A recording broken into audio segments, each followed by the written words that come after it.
Tahimik ang lugar na ito at napakaganda. Subalit, mayroon ditong tahanan ng mga katutubo na nakakaawa ang kanilang kalagayan. Mga bahay kubo na gawa rin sa mga dahon-dahon at trapal. May dalawa kaming dalagita na nakita na nanghuhuli ng isda sa lawa.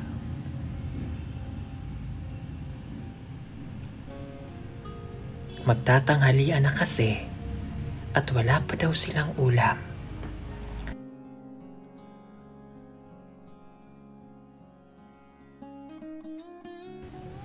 Mabuti na lamang at may huli silang isda, dalag. Kakasya na raw ito sa kanilang pamilya at maisasalba na nila ang pananghalian nila na mayroon silang ulam.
Pinili daw nila ditong manirahan dahil malapit sila sa kalsada. Nagtatanim sila ng mga palay at mga mais, kamote sa bundok. Pagkaman ganito daw ang kanilang bahay, ay ayos lamang daw ito. Ang importante daw ay mayroon silang masisilungan.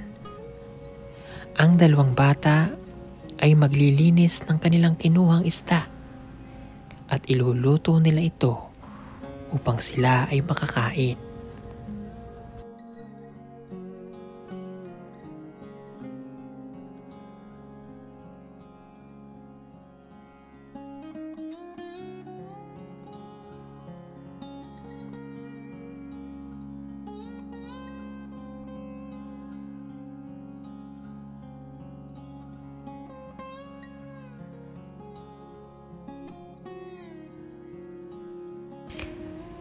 Sanay na sila na maglinis ng isda.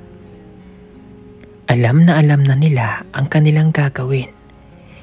Maasahan na sila ng kanilang mga magulang sa pagluluto at kaya na nilang buhayin ang kanilang mga sarili.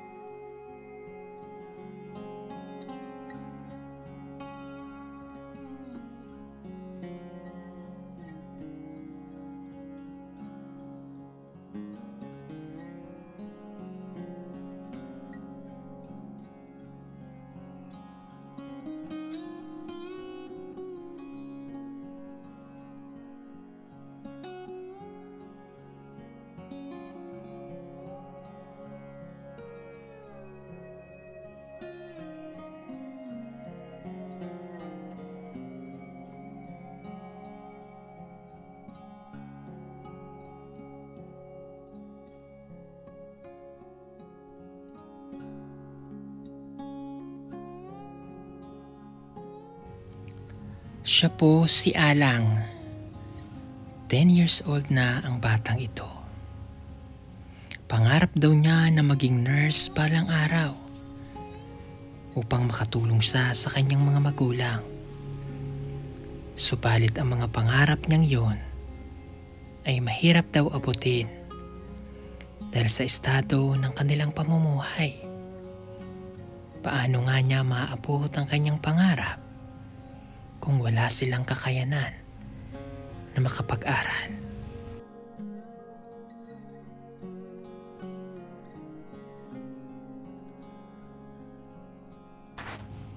Ang pagluluto nila sa isda ay sinabawan.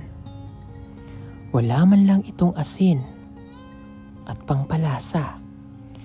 Nilagyan lamang ito ng tubig, isinalang at pakukuluin.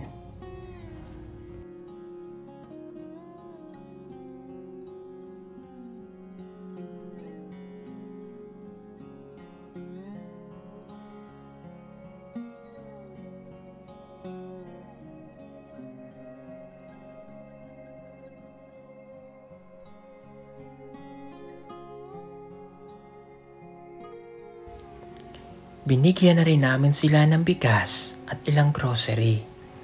Mabuti na lamang daw at nakahiram sila kanina ng bigas sa kanilang kamag-anak, kung kaya't mayroon silang naisaing. Hindi pa raw kasi nila maaani ang tanim nilang kamote dahil isang buwan pa lamang ito. At dahil walang pangpalasa ang kanilang sinabawang isda, gumawa na lamang ako ng paraan. Kumuha ako ng seasoning sa noodles at nilagyan ko ito ng kaunti para kahit paano ay magkaroon ito ng lasa.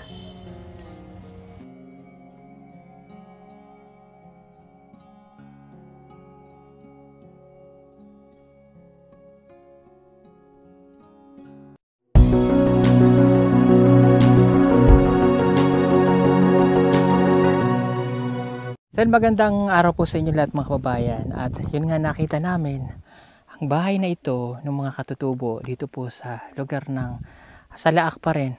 Tapos nakita namin yung lake na yan.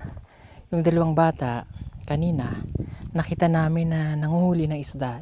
Taong nakatira dito, nakita namin na ganito po ang kanilang pamumuhay. So sila po ay mga manubo. Nakatira po sila dati sa Bukidnon.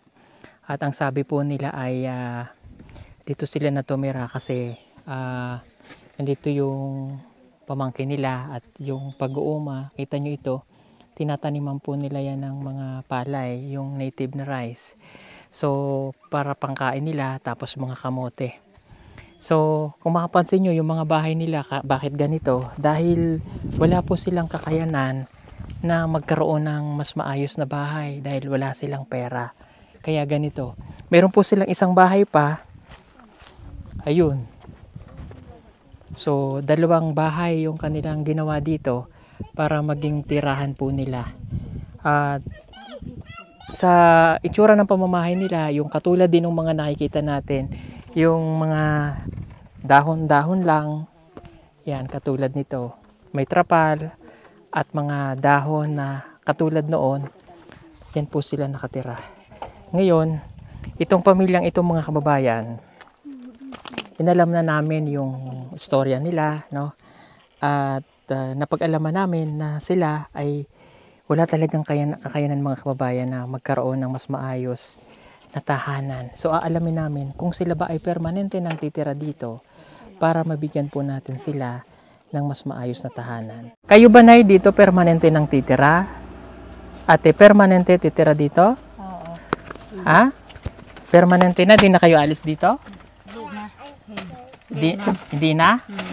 Okay. Ang imong bana, marunong magpagabas ng kahoy? Marunong? Okay. Nabalitaan niyo po ba yung mga pinapagawa namin bahay dyan? Oo, nakabalita kami. Balita kayo? Okay, sige. So, pagbalik namin, kailangan makausap namin ang inyong bana dahil sila yung lalaki. Para hindi po namin nakikita na ang pamumuhay po ninyo, yung bahay po ninyo katulad nito, na ganito po, no? Yung bang hindi maayos, mababasa kayo ng ulan, no? Gusto namin kayo ay matulungan na magkaroon ng maayos na bahay. Okay po ba? Okay. So para kung makapagpagabas, itatayo ang bahay. Kami na ang bahala sa lansang, mga dingding. Para hindi ganito ang bahay nyo. Kung kayo po ay hindi na aalis dito. Hindi na? Okay, kung ako sa inyo, oo, mas okay dito, wag kayo umalis kasi hindi mahirap ang tubig, no? O, diha lang ang tubig, di ba? O, doon kukuha ng tubig, inuman. O. O, sige, ha? Babalik kami sa isang araw. Sana nandito ang bana. Ha? Para pagabas ng kahoy, yung magandang kahoy. Oh. Mayroon? Kabalo siya magabas daw ang bana niya. Ah, kabalo. Saan makuha kahoy? Diya lang. Oh, sige. Mga iyo sa pag-umangkon ang tag-iaani, mga tagman. Oh, okay. Sige po.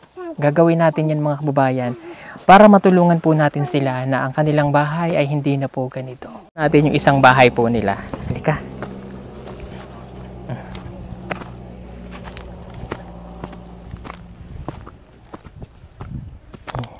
Ayan.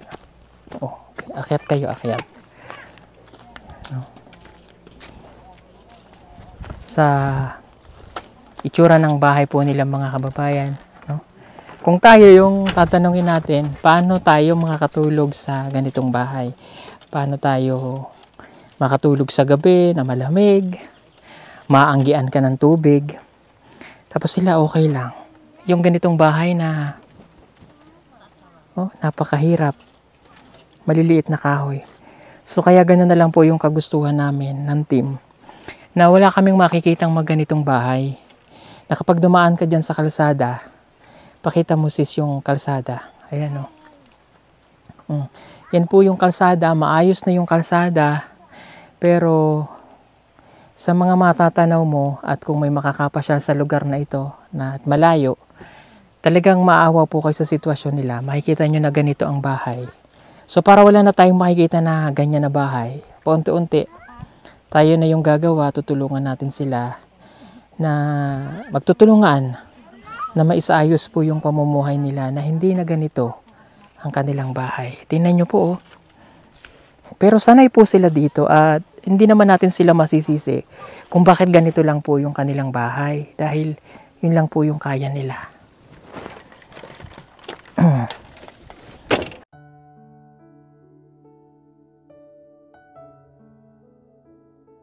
Okay, sila pong dalawa, yung bata kanina na nakita namin na nangingisda, no? Okay. So araw-araw nangingisda kayo diyan? O ano yung madalas nyong nahuhuli? Ano 'yon? Anong isda? Isda. Oo, anong isda? Dalag? Ano pa, hito? Ano pa? Taiwan? Okay. Dito lang ako nakarinig ng isdang Taiwan. So yung mga taga-Agusan, kilala rin yan, mga Taiwan, sa Bisayan, Taiwan na isda. Bakit kaya Taiwan? Galing Taiwan? Siguro. Okay. Kayong dalawa ay nag-aaral? O anong grade na ikaw? Grade 2. Ikaw? Grade 4. Grade 4? Okay. Anong gusto mo pagdako? Anong gusto paglaki? Police. Yan, police. Ikaw? Nurse. Nurse. O, diba? Nurse. Si Russell, nurse din. Tatlo na yung nakausap natin na gustong maging nurse. Okay. Pagpasok sa school, sabi nyo mag-aaral kayo, meron na kayong mga gamit? Wala pa? Okay. Ano yung gusto ninyo? Ikaw, anong gusto? Police. Hindi, yung gamit. Anong gusto mong gamit? Papel. Papel? Ikaw? Sinina. Sanina? Ano pa? Ballpen. Ballpen? Ano pa? Bag? Okay, sige. Yung mga gusto ninyo, dadali namin pagbalik. Sinas po. Chinelas? O anong size ng paa mo? Siguro mga 8? Murag 7, 8. Wala kang chinelas? Wala? Okay, sila po hindi hindi kayo magkapatid, no? First cousin? Okay. Ito banig nyo? Banig? Walang unan? Anong unan nyo sa waro? So pag natulog kayo, nakalatag lang yan dyan. Wala man lang silang maayos na higaan. Ganito sila kung matulog. Mayroon silang isang panig, subalit wala na silang unan o kumot man lang. Ang kanilang damit ay mabibilang mo. Napakalungkot daw dito sa bundok, sabi ng dalawang bata. Pero kailangan daw nila ditong magtiis dahil ganito talaga ang buhay ng katutubo.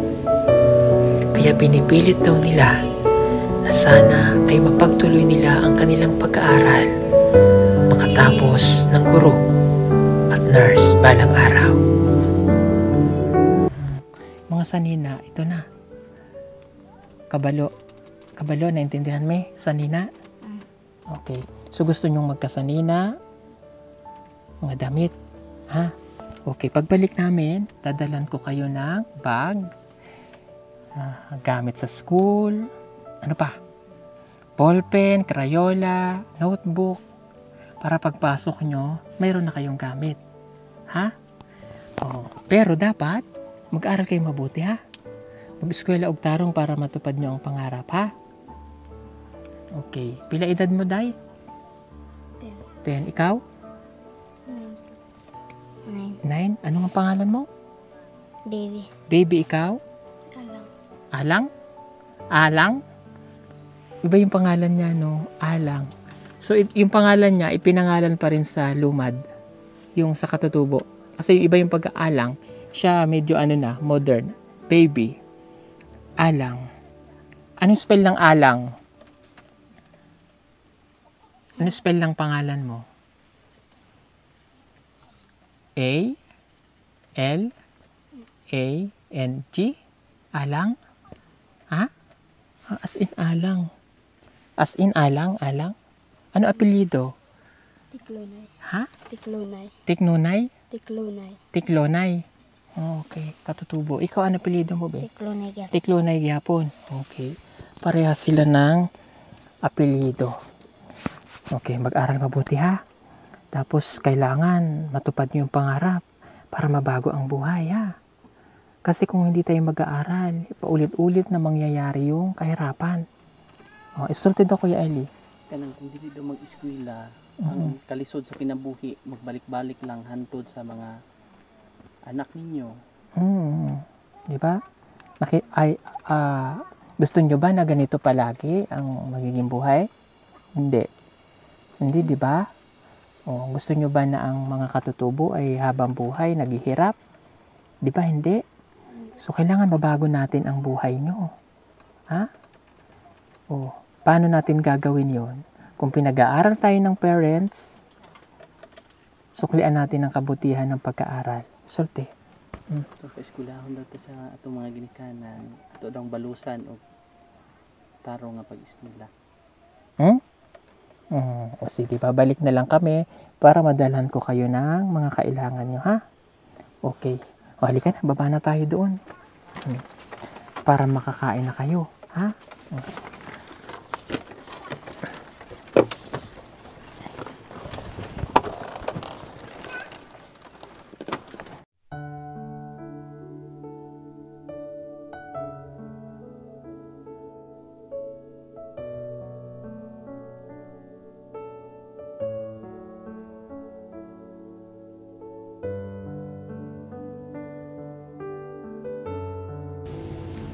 Napakasimple lamang talaga ng buhay ng mga katutubo.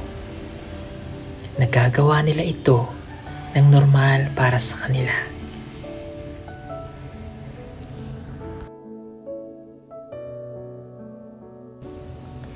Kami na ang naghanda ng kanilang pananghalian upang makakain sila ng maayos.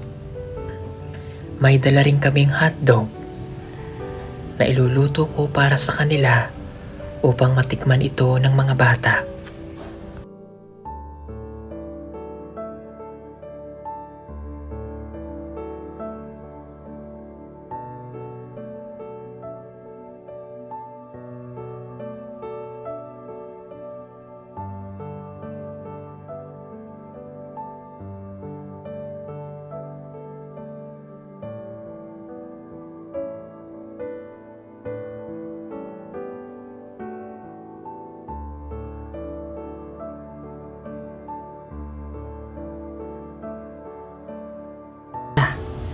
kung ano kayang pagkain ito. Ipinaliwanag ko na rin sa kanila kung ano ang hotdog at ang gamit naming lutuan upang maintindihan nila at magkaroon sila ng kaunting kaalaman.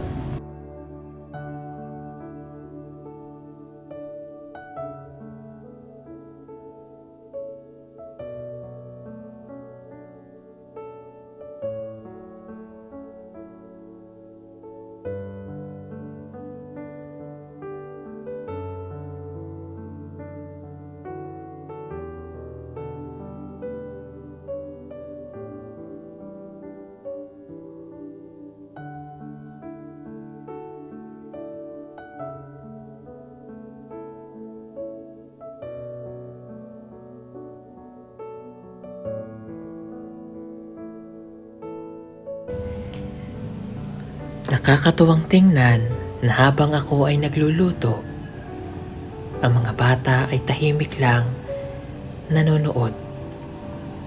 At tinanong ko sila kung natikman na ba nila ito. Hindi pa raw. At ngayon lamang daw sila makakatikim ng hotdog sa tanang buhay nila. At nang makaluto na kami ng hotdog, kinuha na ni Alang ang dahon ng saging upang doon sila makakain.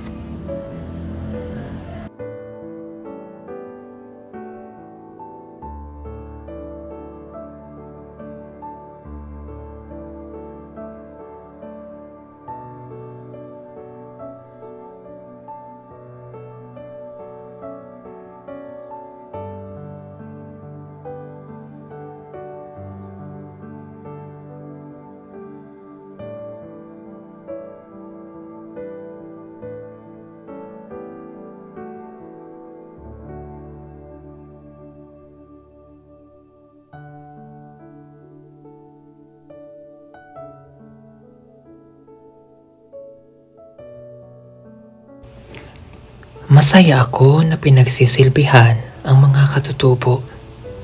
Ito ay upang maramdaman nila ang pagmamahal sa kanila at makagaanan namin sila ng loob.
Itinuro ko rin sa kanila na palaging manalangin bago kumain.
Pagkatapos nilang kumain, parang panghimagas na nila ang pagmamama.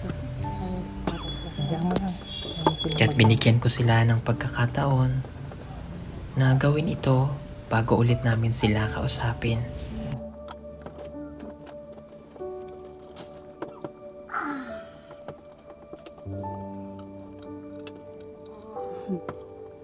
Pagpunta.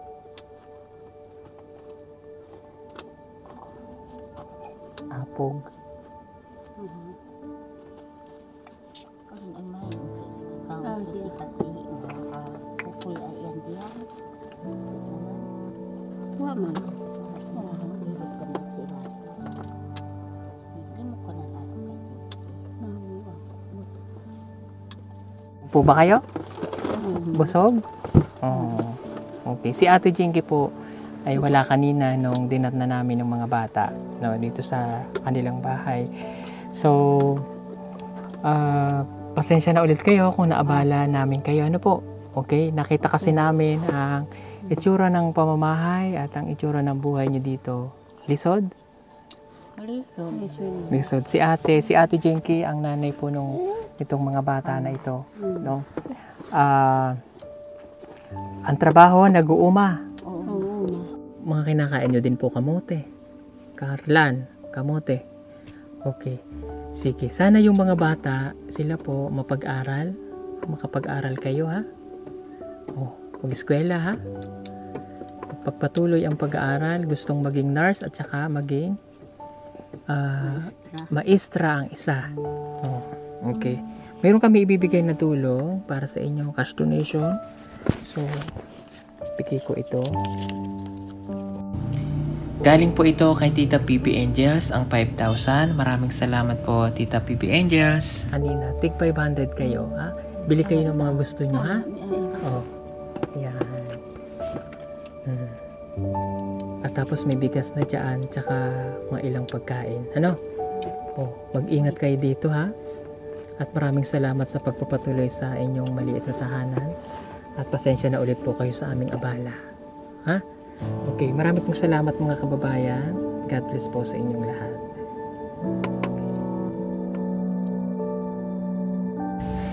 Matutupad ang ating pangarap na wala na tayong makikitang mga bahay na katulad nito sa lugar na ito. Huwag kalimutang i-like at i-subscribe ang aming YouTube channel mga kababayan. Maraming salamat po. God bless po sa inyong lahat.